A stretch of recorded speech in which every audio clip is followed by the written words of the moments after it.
नमो नारायण। भक्तों, स्वागत है आपका। 5 अप्रैल 2024 शुक्रवार, पाप मोचनी एकादशी। पाप मोचनी एकादशी की अत्यंत अद्भुत महिमा है। एकादशी संपूर्ण पापों को मिटाने वाली, वैष्णव परम भक्ति को प्रदान करने वाली एकादशी का महाव्रत है।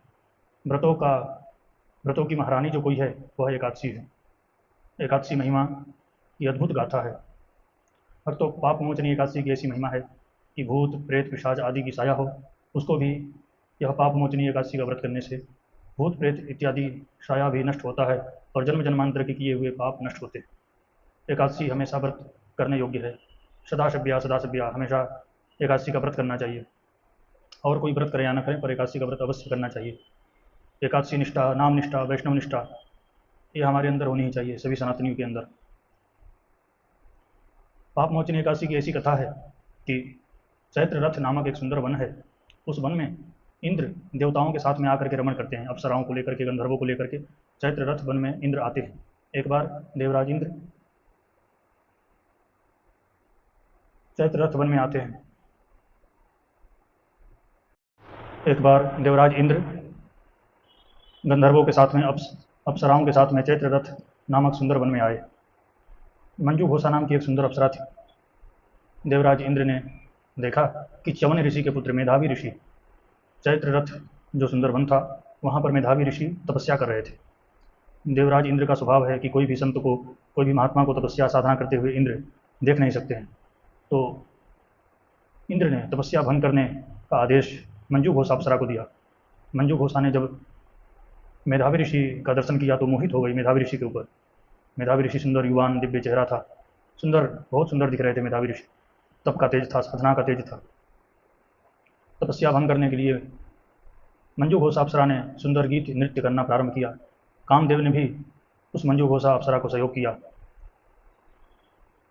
सुंदर वीणा पर नृत्य संगीत गाते हुए मंजू घोषा मेधावी ऋषि के पास पहुंची। मेधावी ऋषि ने आंखें खोला तो सुंदर अप्सरा को देख करके मेधावी ऋषि भी मंजू घोषा अप्सरा पर मोहित हो गए। मेधावी ऋषि ने आलिंगन किया है मंजू घोषा अप्सरा को और उसके साथ में अनेक वर्षों तक रमण किया है। भूल ही गए, उनका लक्ष्य भूल गया। आए थे हरिभजन को ओटन लगे कपास, भजन करने का जो मार्ग था वो भूल गया, भजन भक्ति भूल गया। अब तो उस अप्सरा के मोह में पागल हो गए। तेरे बिना भी क्या जीना, बस अब तो वही दिखाई दे रही थी। एक दिन की बात है, मंजू घोषा अप्सरा ने देखा कि मेधावी ऋषि का मोह मेरे प्रति बढ़ता ही जा रहा है। मंजू घोषा ने कहा, हे ऋषिवर, अब मुझे जाना पड़ेगा, मैं स्वर्ग की धरोहर हूँ, मुझे स्वर्ग वापस जाना पड़ेगा। तभी मेधावी ऋषि ने कहा, तुम तो कल ही आई थी और आज जाने की बात कर रही हो, यानी भूल गए थे।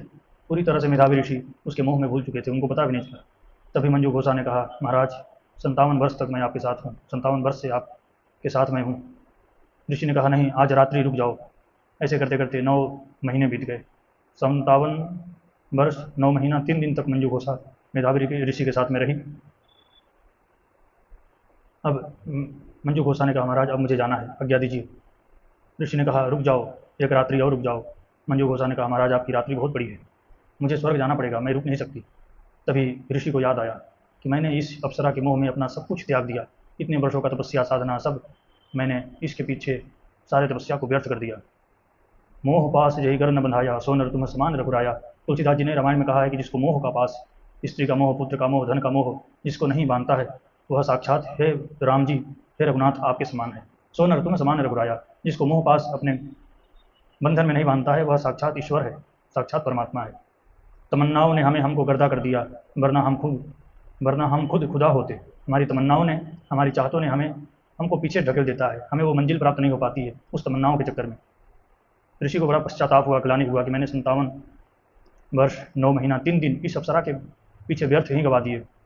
तभी ऋषि क्रोधित हुए और श्राप दिए कि हे अप्सरा, जा तू प्रेत बन।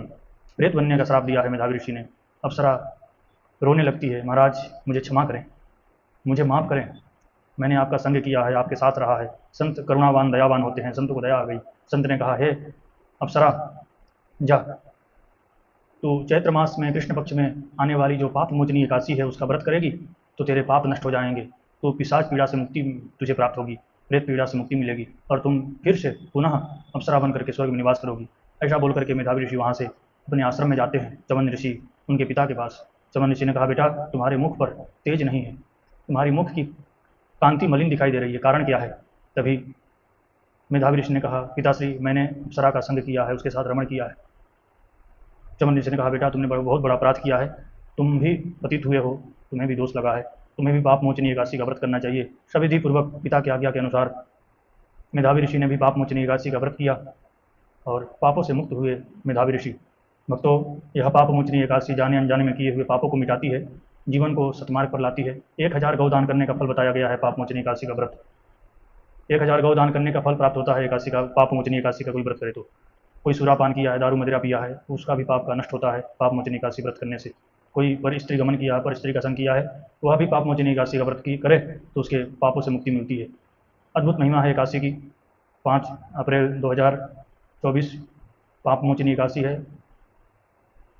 6 अप्रैल 2024 शनिवार व्रत का पारण करने का समय है। शनिवार 6 अप्रैल को प्रदोष का व्रत भी है। जिसको प्रदोष का व्रत करना है वह भगवान श्री हरि का चरणामृत पी करके प्रदोष का व्रत करे। जो प्रदोष का व्रत नहीं करने वाले हैं तो उन्हें सूर्योदय से लेकर के 1 घंटे के भीतर एकादशी व्रत का पारण करना है। कुछ भी चावल मुंह में डाल करके इस पाप मोचनी एकादशी का व्रत का पारण करें।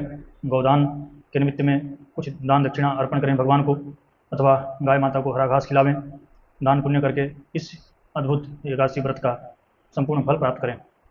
भक्तों, एकादशी की बहुत महिमा है। एकादशी हमारे जीवन को पवित्र करती है। एकादशी भगवान के निकट पहुंचाती है। एकादशी का व्रत करने से जीवन में सब कुछ प्राप्त होता है। सभी को